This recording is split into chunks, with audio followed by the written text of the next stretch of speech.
welcome to Camera Ready Convos. I am Sakeitha, your host. I'm also a beauty professional and hairstylist by trade.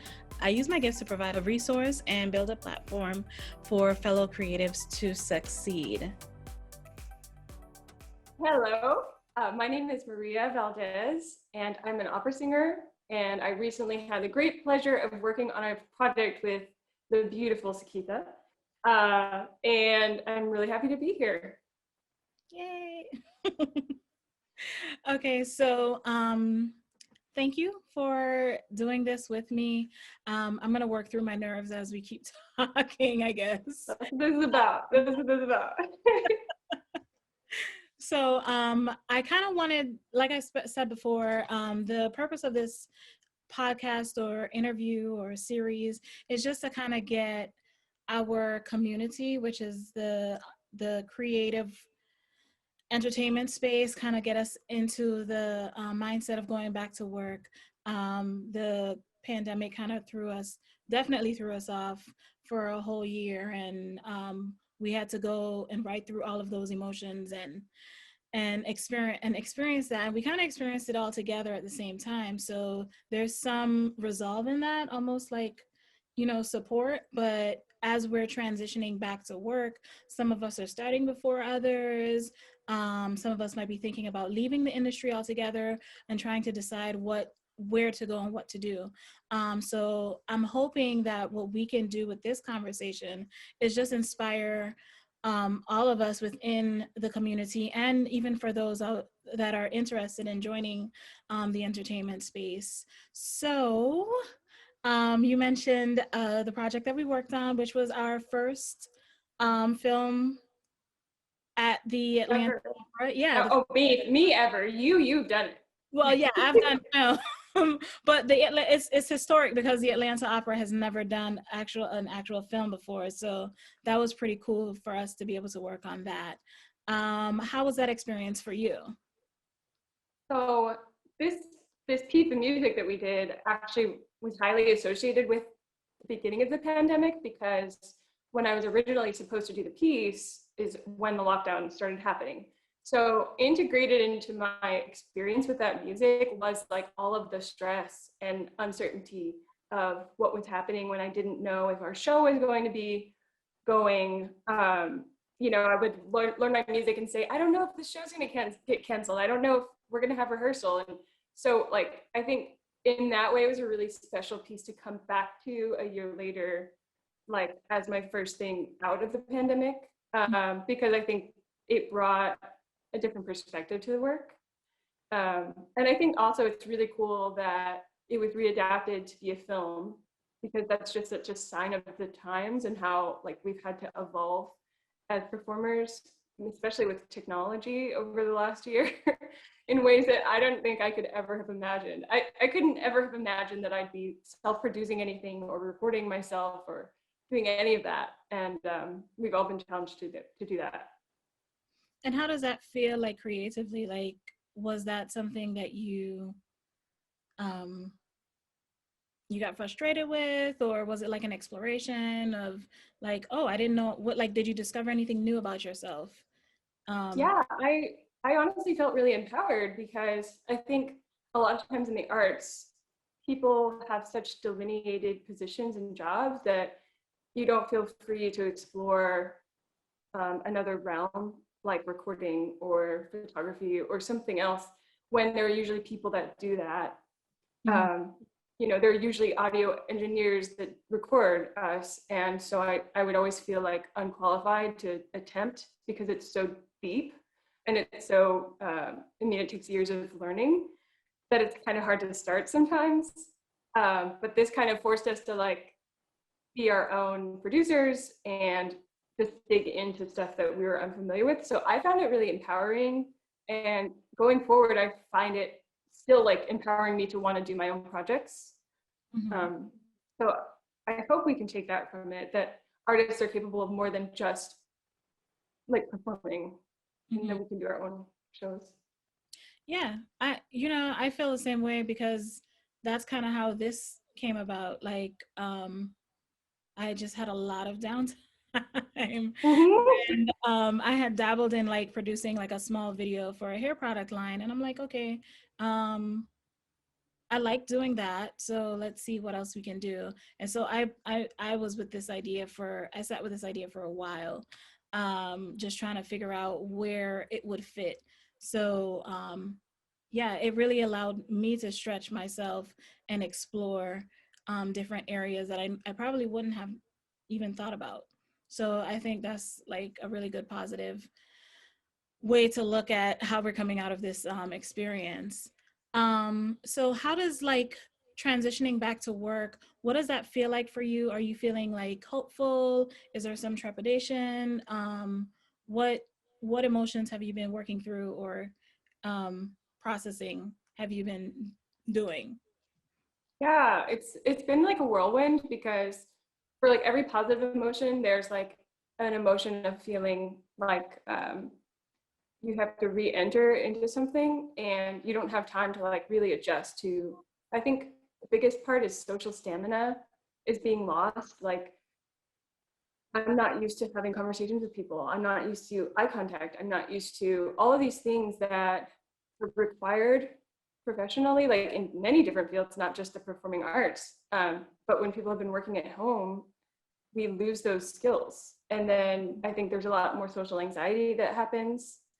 And, there's also just the fact that we still have to take so many precautions for each other's safety that it's hard to feel like you don't want to get into people's space too much. So there's still this feeling of like wanting to like not take up space, wanting to like stay masked and covered and be respectful of other people and not want to like interact in the same way I think that it used to be where you would just go up and give everybody hugs and it was so close. And so I think that's a challenge that I've been working through.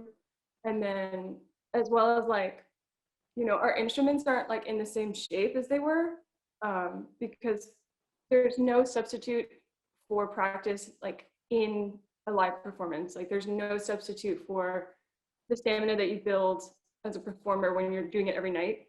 Mm-hmm. And even like doing it in my house, practicing, like I've noticed like, oh, like I feel a little bit out of shape. And so like there's a little imposter syndrome in for a lot of us. Mm-hmm. Where like and I think this kind of goes back to your earlier question of some people have been lucky to perform this whole time, or like some people have had work, and then other people have like taken a year off. So there is a big gap there, I think, in people's experiences. And I think just like recognizing where you are and like taking baby steps every day to get back to your stamina, like your full self, like it's going to be a process. Yeah. Yes. Yeah. So how do you stay motivated or recommit to the process? Well, I think that like if anything, this has taught me not to plan everything. Like it's really helped me to stay in the present moment with every project. Whereas before I could be like, oh, I have this 3 months out and this 5 months out. Now I'm like, this might not happen. Like this thing that I'm doing right now is the only thing that I have right now. And I'm going to put like everything into it. Mhm. And I feel like a lot more appreciative for opportunities to sing now. I used to be one of those people who would say like, oh, you know, I have so many other interests and like I could do like other things and it would be fine. And now I know that that's not the case. Like now I know that I need to sing for my soul to like be thriving and for my mental health and for all of these things. And, another thing that I realized was like, regardless if I'm being paid to sing or not, no one can take it from me. Like Right. no one can take that from us, our art. And that's really also empowering when there's not a lot of work to ask yourself like what your values are as an artist and say like, am I doing this for money? Am I doing this for some kind of like social media attention or affirmation? Or am I doing this because I love the work? And if you love the work, like you can be doing the work like in a cabin somewhere in the woods and still be fulfilled and still be an artist, Right. you know? So I think it has a lot of people like challenging their why for why they do this.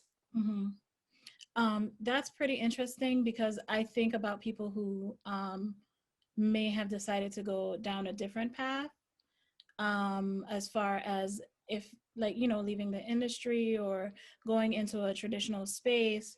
I'm guessing that there would be some question of, um, or like self-doubt about going into something else that will help you to pay your bills, and whether or not you feel like you're abandoning your calling in some sense. Mm-hmm. So I think it's quite interesting, the space that we're moving into, as we go back to work. um so let's see. What are some of the things you like to remember on your journey? Like, what are some things that you like to keep with you to just. Oh, I love that question. Honestly, like the experiences that I end up holding the most dear are the ones that are the most terrifying at the time, and the ones that are the most difficult and bring up negative feelings. Because to like get past those feelings and make it to the other side is such a reward.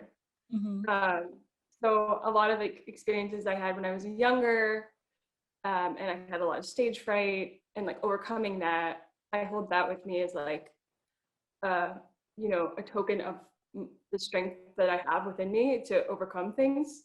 Mm-hmm. And because obstacles don't stop, we're always gonna face them.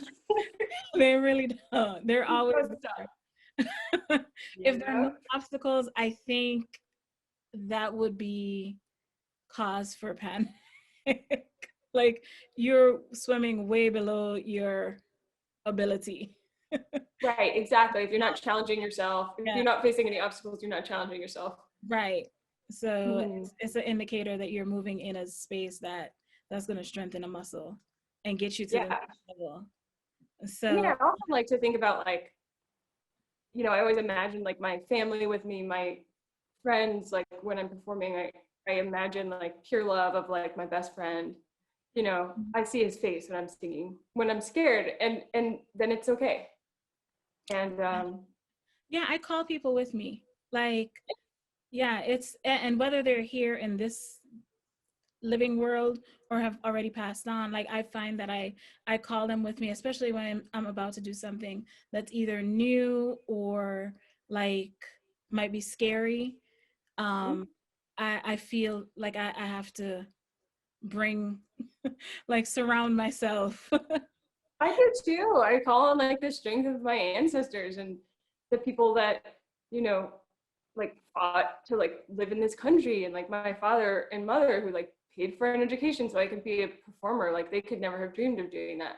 My father actually like has a beautiful voice, and it's so wonderful that like I was able to pursue a career in the arts.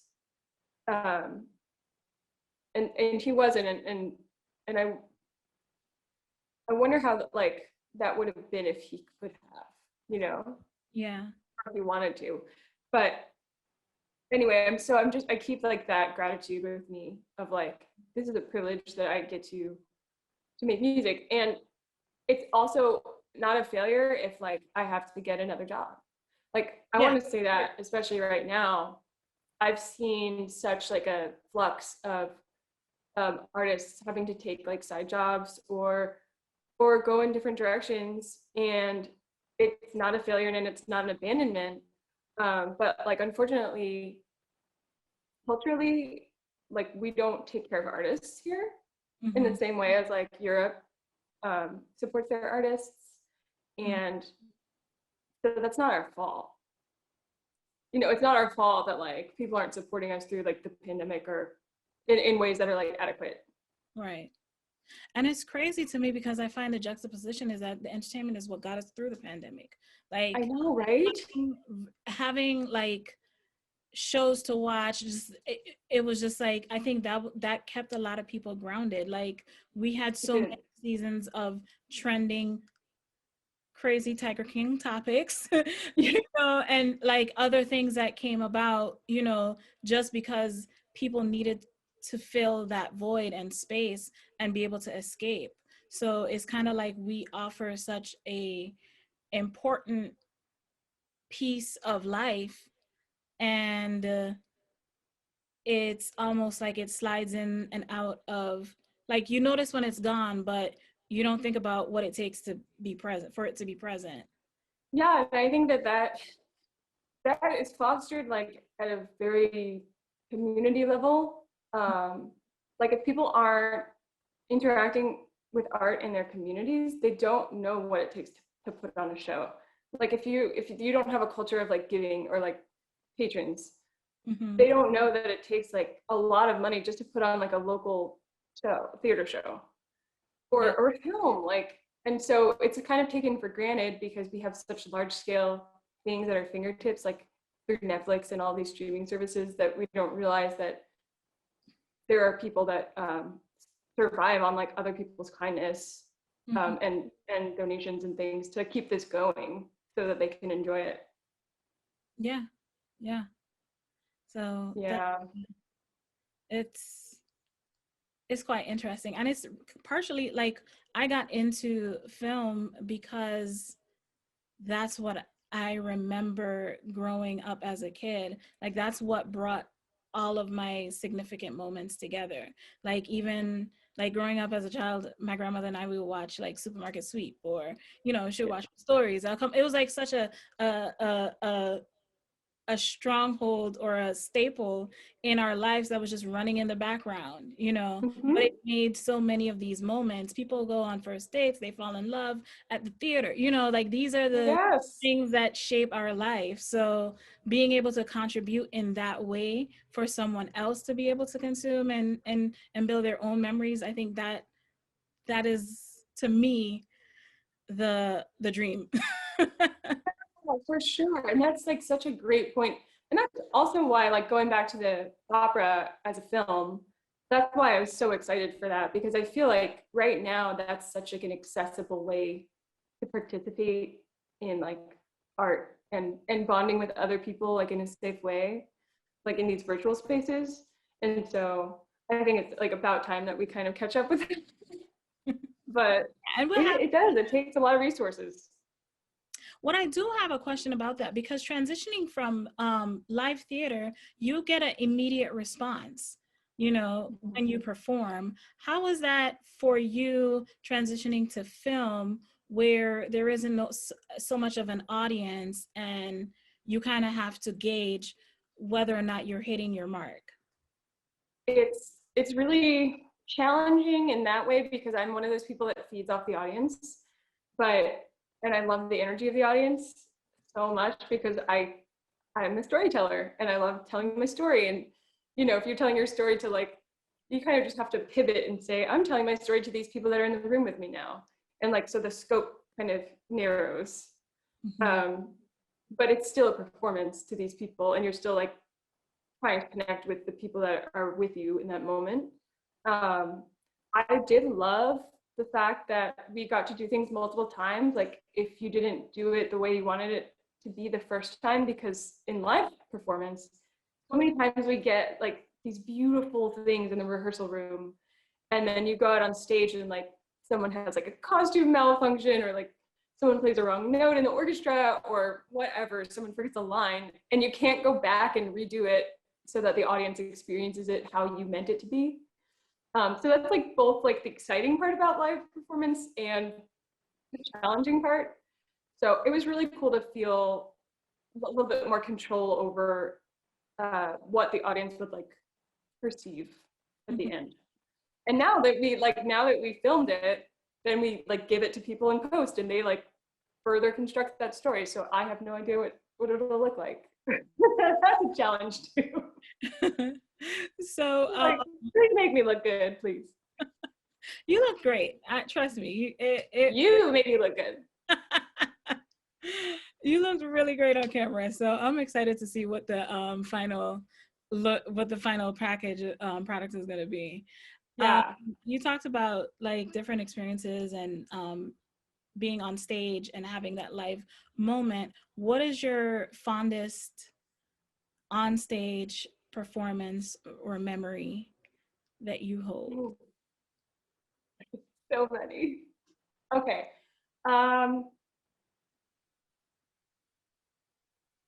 So I did a program called the Adler Fellowship, which is it's like an offshoot of the Merrill program, which is a young artist program for opera singers with San Francisco Opera. Mm-hmm. And I went to that like straight from Georgia State University, like, a small program, a good program, but a small program. And I've never like sung in a big house before. And at the end of the summer, it's like a 3-month program. They do the scenes program with orchestra, and the orchestra is like members from the San Francisco Orchestra. So they're amazing. And it's like 3,000 seat house on a big stage.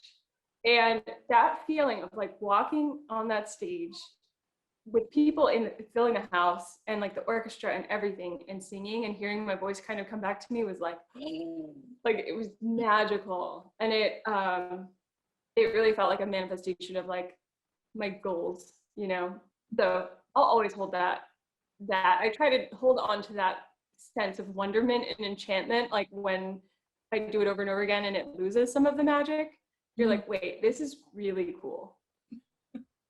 That's like that childlike wonder. Amazing. I can actually see like the Disney. It was like, oh, like I said, I was like in a gown and like I'm in a love scene. And then the transformation and the camera. So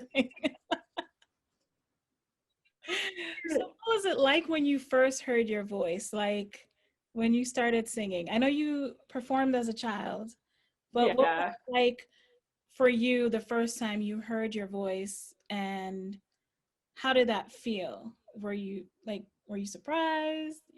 Oh, this is a great question. No one has ever asked me this question. They say, when did you know you had a voice? But they don't say, was it like when you knew you had a voice?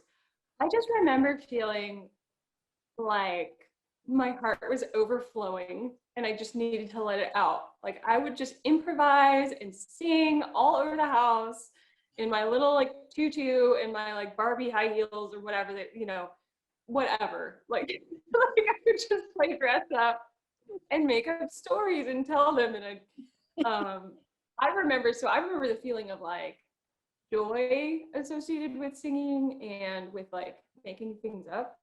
I put on little shows like for my family. My sister and I actually. We would have dance. We'd have all of it. Yeah. That's awesome. Well, thank you for sharing that. I'm glad I asked. You're welcome. That's great. That's so great. Because I think like humans have like an innate need for play. And we kind of forget that as we get older. And like a beautiful part of making art is centered in that improvisation and play and creativity. And we lose sight of that when we're at such a high level trying to make something like really professional. But that still needs to be there. Yeah, definitely. That's the beauty. So, do you have any like inspiring quotes or mantras that you like to keep with you, or you just revert to whenever you're feeling like a little bit discouraged or anything like that? I have tons of quotes and mantras and things. One is by, I hope I'm pronouncing her name right. Her name is Pema Chodron. She's a Buddhist philosopher and teacher, and all of her books are fantastic, but this has always stuck with me. She says, "This very moment is the perfect teacher."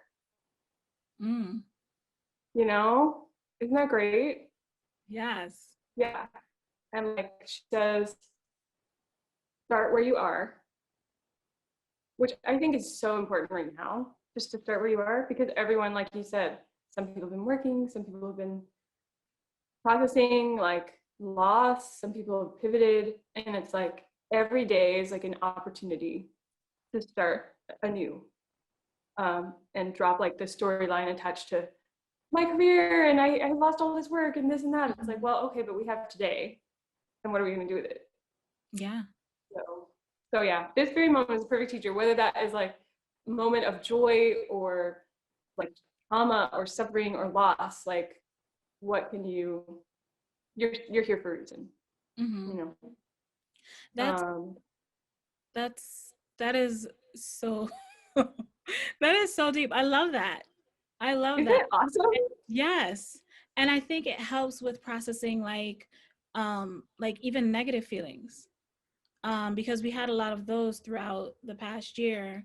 Um, and normally, what we try to do is run from negative feelings. We immediately go to cheer up, be happy.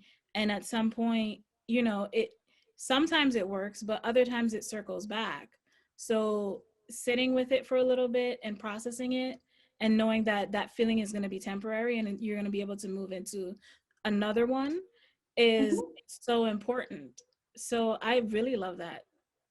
Yeah, that is so key, because I think that it's going to take a while to process this. Even when we re-enter into real like daily life, a lot of us, I think, deal with trauma or negative feelings like through interacting with community, and we haven't been able to do that in the same way. So we're keeping it inside in a way that we haven't had to do before, because people write you, and it's, it doesn't feel right to like lay it all out in the text. Like, I'm having such a bad day. Like, I'm feeling really depressed. You just say like, I'm good. I'm fine. Nice to hear from you. And like, sometimes what you really just need in that moment is just like nonverbal communication and like fellowship and like a hug and Mm-hmm. like laughter to heal those things. And we didn't get any of that to Right. process like what we've been through.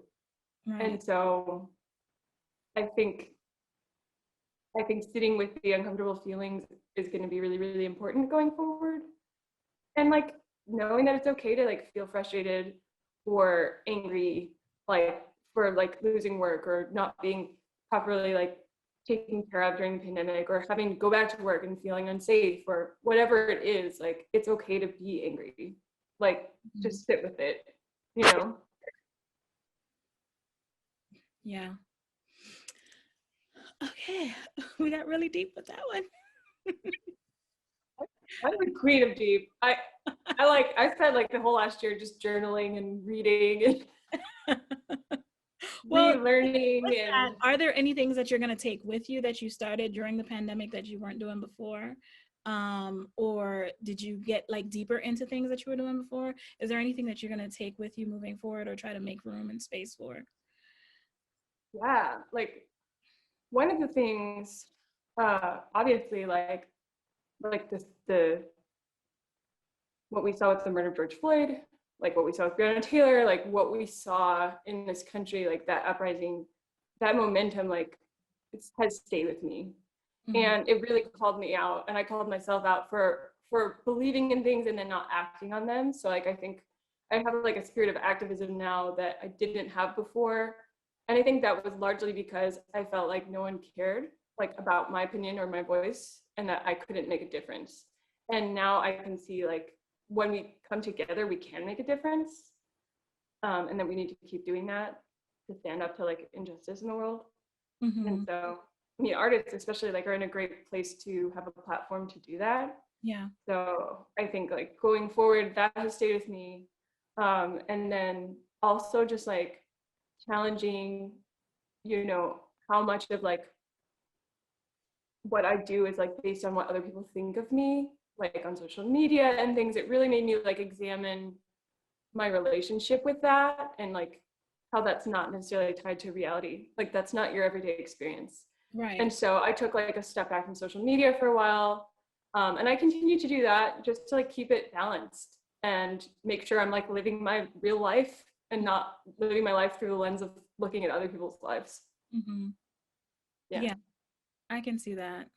You kind of Mm-hmm. get, everyone talks about this rabbit hole that you get into and comparing yourself and seeing where people are and it's kind of like going back to what you said with your mantra. It's like you can't you can't start from someone else's vantage point. You have to start where you are, but if you're constantly looking at what other people are doing and not for inspiration or motivation, it becomes something that's negative. So for me, I even do that with like different pages. I change the pages I follow sometimes, not Me because too. Yeah, it's not because it's they post something I don't like. It's like sometimes I need new thought. I need new visual stimulation, so I want to see more things. So basically I'm just playing with my algorithm, I guess.